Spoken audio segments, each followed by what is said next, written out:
इस वीडियो में हम सबसे पहले बात करेंगे कि लिक्विडिटी रेशो क्या होती है और इसका यूज़ किस लिए होता है। देखिए यहाँ पे जैसे आपको नाम से पता चलता है कि लिक्विडिटी रेशो यानी कि बिजनेस में कितनी लिक्विडिटी है। तो यहाँ पे लिक्विडिटी का मतलब है कि कंपनी में या फिर बिजनेस में कितना कैश है। ठीक है, या तो प्योर कैश होना चाहिए या फिर कैश इक्विवेलेंट होना चाहिए। तो मेरे कहने का मतलब है कि उनके पास कोई ऐसी चीज़ होनी चाहिए जो कि कैश के बराबर हो। ठीक है, जिसे हम बोलते हैं कैश इक्विवेलेंट। तो आपने बैलेंस शीट में एक आइटम देखा होगा, कैश इन कैश इक्विवेलेंट। तो उसका मतलब क्या है कि कंपनी के पास कितना कैश है और कितनी ऐसी चीज़ें हैं जो कि कैश के लगभग बराबर हैं। ठीक है, तो लिक्विडिटी रेशियो हमको बताती क्या है? लिक्विडिटी रेशियो हमको ये बताती है कि कंपनी के पास शॉर्ट टर्म जो उन्होंने शॉर्ट टर्म डेट ले रखा है या फिर जो उनके ऊपर शॉर्ट टर्म लायबिलिटी है, क्या वो उसको पे करने की क्षमता रखते हैं या फिर नहीं। तो यहाँ पर हमें दो रेशियो देखने को मिलती है, एक होती है करंट रेशियो, एक होती है क्विक रेशियो। अगर हम बात करें करंट रेशियो की, तो करंट रेशियो हमारा निकाला जाता है current asset divide by current liability. यानी कि कंपनी के पास जितनी भी करंट असेट है वो हम रखेंगे ऊपर और जितनी भी करंट लायबिलिटीज़ है वो रखेंगे हम नीचे। तो हमारे पास निकल के आएगी करंट रेशियो। अब इसको एक एग्जांपल की मदद समझते हैं। मान लेते हैं कंपनी के पास करंट असेट है 2 लाख रुपए की और कंपनी की जो करंट लायबिलिटी है वो है 1 लाख रुपए। ठीक है, अगर हम इसको पूरा काट दें तो हमारे पास जो रेशियो आएगी वो आएगी 2:1। यानी कंपनी के पास असेट ज़्यादा हैं और उनकी जो करंट लायबिलिटी है वो कम है। मतलब कंपनी के पास उतनी करंट असेट हैं। ठीक है, अब अगर मैं ये जानना चाहता हूँ कि देखिए अब होता क्या है कि करंट असेट्स में ना हमारे कुछ ऐसे आइटम भी इंक्लूड होते हैं जो कि लगभग वो कैश के बराबर नहीं होते। ठीक है, जिनको आप प्योर कैश बोल नहीं सकते। तो अगर मुझे ये जानना हो सिर्फ प्योर कैश, ठीक है, मतलब जो प्योर कैश हो या फिर प्योर कैश के बराबर हो, ठीक है, उसके रिस्पेक्ट में क्या कंपनी अपनी करंट लायबिलिटी पे कर पाएगी। तो उसके लिए हम निकालते हैं क्विक रेशियो। क्विक रेशियो में क्या होता है कि कुछ आइटम्स को हम लेस कर देते हैं करंट असेट से। ठीक है, तो दोनों का अभी हम यूज़ करके देखेंगे और हम ये पता लगाएंगे कि जो कंपनी है क्या वो अपनी जो करंट लायबिलिटीज़ है क्या वो उसको पे कर पाएगी। अब यहाँ पर हम दोनों के रिस्पेक्ट में देखेंगे। दोनों का मतलब है कि पहले तो हम देखेंगे करंट रेशियो के रिस्पेक्ट में, फिर हम देखेंगे क्विक असेट के रिस्पेक्ट में। देखिए जैसे कि यहाँ पर हमने बैलेंस शीट ले रखी है, तो हम पहले देखते हैं कि कंपनी की जो टोटल करंट लायबिलिटी है, करंट असेट है, वो कितनी है। देखिए ये कंपनी की टोटल करंट असेट तो वो है 23,230। ठीक है, और कंपनी की जो टोटल करंट लायबिलिटीज़ है वो है 7,650। वो उसका जो उस स्क्रीन शॉट है वहाँ पे अवेलेबल नहीं है, जो हमारी एनुअल रिपोर्ट है उसके अंदर है, आप उसको ओपन कर सकते हैं। तो उसमें अगर आप देखेंगे तो 2018 का जो हमारा फाइनेंशियल स्टेटमेंट है, ठीक है, जो ऑडिट है, वहाँ पर जो हमारी करंट लायबिलिटीज़ है वो दे रखी है 7,650। ठीक है, तो अगर हम इसको डिवाइड करते हैं तो हमारे पास रेशियो निकल के आती है 3.03। ठीक है, जो कि काफ़ी अच्छी है क्योंकि यहाँ पर ये 2 से भी ज़्यादा है। ठीक है, अब यहाँ पर अगर हम क्विक रेशियो अगर हम निकालते हैं तो वो हम कैसे निकालेंगे। तो उसके लिए हमें क्या करना पड़ेगा कि कंपनी की जो भी करंट असेट है उसमें से हमें माइनस करनी पड़ेगी कंपनी की इन्वेंट्रीज। तो हमारे पास आ जाएगी क्विक असेट। तो quick asset divide by current liability, ये फॉर्मूला होता है क्विक रेशियो निकालने का। तो यहाँ पे देखें अगर हम कंपनी की जो करंट असेट है वो कितनी है, 23,230। ठीक है, अब इसमें से माइनस करना पड़ेगा इन्वेस्टमेंट। तो यहाँ पे हमारी इन्वेस्टमेंट है 1 और 2 15,873। ठीक है, तो ये अमाउंट हमको यहाँ पे माइनस करना पड़ेगा क्योंकि हमारी ये इतना पोर्शन हमारा इन्वेस्टमेंट का है। तो जैसे हम इसको माइनस करेंगे तो हमारे पास वैल्यू निकल के आएगी 7,357। ठीक है, अब हमें क्या करना है, हमें ये आ गए हमारे पास क्विक असेट, इसको हमें डिवाइड करना है करंट लायबिलिटीज से।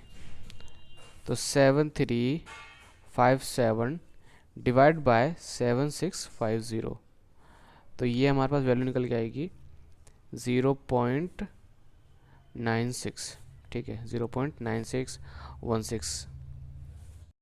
तो यहाँ पर जो हमारे रेशियो निकल के आ रही है वो है 0.96। अब यहाँ पे आप देखिए कि जैसे हमने इन्वेस्टमेंट माइनस कर दी तो जो रेशियो है वो कितनी ज़्यादा कम हो गई है। तो इसीलिए आपको दोनों एंगल से आपको चेक करना है कि क्या कंपनी कैपेबल है अपनी जो करंट लायबिलिटीज़ है उसको पे करने के लिए। तो ये जो रेशियोज थी उनका हमने यूज़ तो हमने देख लिया, ठीक है। अब इनके बारे में थोड़ा सा हम जान भी लेते हैं कि ये एक्चुअल में है क्या, ठीक है, और बुक में इस रेशियो के बारे में क्या बता रखा है। So it is important to see whether a business is able to honor its obligations as and when they arise। तो ये हमारे लिए जानना ज़रूरी है कि क्या बिज़नेस जो है वो रेडी है अपनी ऑब्लिगेशंस को पे करने के लिए जैसे ही वो अराइज होती हैं। अब यहाँ पे दो सिंपल मेजर्स हम देख सकते हैं, पहला है करंट रेशियो, दूसरा है क्विक रेशियो, जो कि हमने कैलकुलेट करके देख लिया है। अब पहले यहाँ पे डेफिनेशन देखिए कि करंट रेशियो क्या होती है। This ratio measures the companies liquidity situation by comparing its current assets. तो ये रेशो क्या करती है, वो ये बताती है कि कंपनी के पास कितनी लिक्विडिटी है, ठीक है, by comparing its current assets with its current liability. Company की जो जितनी भी करंट असेट्स हैं उसके रिस्पेक्ट में कंपनी के पास कितनी करंट लायबिलिटी है, ठीक है। ए ratio of more than 1 means the company has current asset more than its current liability. अगर ये रेशियो एक से ज़्यादा है तो इसका मतलब ये है कि कंपनी के पास करंट असेट ज़्यादा है as compare to current liability. और इसका एक और नाम है वर्किंग कैपिटल रेशियो। क्या नाम है? वर्किंग कैपिटल रेशियो, ठीक है। और करंट रेशियो हम कैसे निकालते हैं? Current asset divide by current liability. This ratio measures the ability of the company to meet its short term liabilities. अब ये रेशियो हम इसका यूज़ इसलिए हम करते हैं ताकि हम ये पता कर सकें कि अगर शॉर्ट टर्म में कंपनी को अपनी लायबिलिटीज़ अगर पे करनी है तो क्या उनके पास इनफ मनी है या फिर नहीं है। The elements that constitute the working capital of company, trade receivable, inventory, trade payables form an important component of this ratio. अब जब इस रेशियो को हम कैलकुलेट कर रहे होते हैं तो कौन कौन चीज़ें हमें कंसिडर करनी है, ठीक है, मतलब कौन कौन से जो मेन एलिमेंट्स हैं वो कौन कौन से हैं, मेन जो आइटम है, ठीक है। तो उसमें आप देखोगे कि ट्रेड रिसीवेबल। अब ट्रेड रिसीवेबल क्या होता है? इसमें दो चीज़ें इंक्लूड होती हैं। एक तो होते हैं कंपनी के डेटर, ठीक है, दूसरा होता है हमारा बिल्स रिसीवेबल। अब देखिए दोनों में मेजर डिफरेंस क्या होता है कि अगर हमने किसी को उधार में माल बेचा है और हमें उससे पेमेंट चाहिए, अब उसके बाद दो ऑप्शन होगा। पहला कि मतलब वैसे तो तीन ऑप्शन है कि पहला केस तो ये है कि वो भाई हमको कैश दे देगा, बस काम खत्म। बट दूसरा ये है कि वो बोले कि मैं अभी पेमेंट नहीं कर पाऊँगा, मैं 2 महीने बाद पेमेंट करूँगा। अब यहाँ पर हम उसके ऊपर भरोसा दिखा भी सकते हैं और भरोसा नहीं भी दिखा सकते।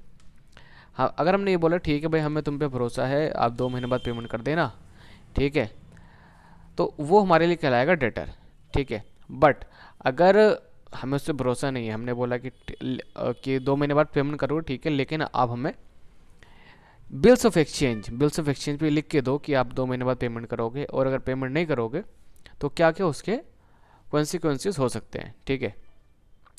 तो उस केस में वो हमारे लिए क्या बन गया? वो हमारे लिए बन गया बिल्स रिसीवेबल, क्योंकि उसने हमें बिल्स ऑफ एक्सचेंज ड्रॉ करके दिया है।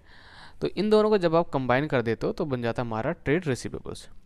सेम एज हमारा ट्रेड पेबल्स के साथ है। यहाँ पर हमारे दो मेन एलिमेंट आपको देखने मिलेंगे, पहला है हमारा क्रेडिटर, दूसरा है हमारा बिल्स पेबल, ठीक है, bills payable.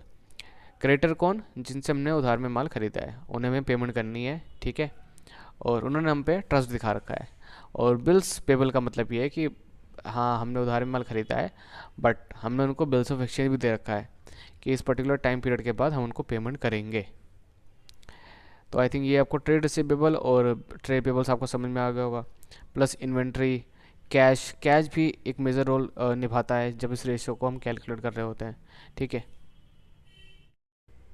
A high inventory of finished goods may mean that the sales are slowing down, and high raw material inventory may mean poor production planning. अब अगर मान लीजिए कि कंपनी के पास जो फिनिश गुड्स की जो इन्वेंट्री है वो ज़्यादा है, फिनिश गुड्स की इन्वेंट्री मतलब ऐसा माल जो कि एकदम रेडी है, ठीक है, अगर उसकी इन्वेंट्री ज़्यादा है तो उसके कई सारे रीज़न हो सकते हैं। पहला तो रीज़न ये हो सकता है कि हाँ कि कंपनी जो सेल है या तो डाउन हो गई है, ठीक है, या फिर कंपनी का या फिर कंपनी ने ज़्यादा रॉ मटेरियल उन्होंने स्टोरेज करके रखा हुआ है, ठीक है, या फिर उनका जो माल है वो बेकार ही है। तो बहुत सारे रीजंस हो सकते हैं। तो आपको ये देखना ज़रूरी है कि अगर उनकी जो इन्वेंट्री है फिनिश गुड्स की अगर वो ज़्यादा है तो क्यों है, रीज़न क्या है उसका, ठीक है। अब नेक्स्ट जो हमारी रेशो थी वो थी क्विक रेशो। तो इसमें हमने देखा था कि हम क्या करते हैं, करंट असेट में से इन्वेंट्रीज हम माइनस कर देते हैं। ये समझ लीजिए ये ना एक तरीके से एक एडवांस वर्जन है करंट असेट का, ठीक है। तो यहाँ पर हम ये देखते हैं कि कंपनी के पास कितनी क्विक असेट है, यानी कितनी कैश एंड कैश इक्विवेलेंट्स है, ताकि वो अपनी जो शॉर्ट टर्म डेट है वो इमीडिएटली वो पे कर सके। तो उसके लिए हम अलग अलग रेशियोज हम यूज़ कर सकते हैं।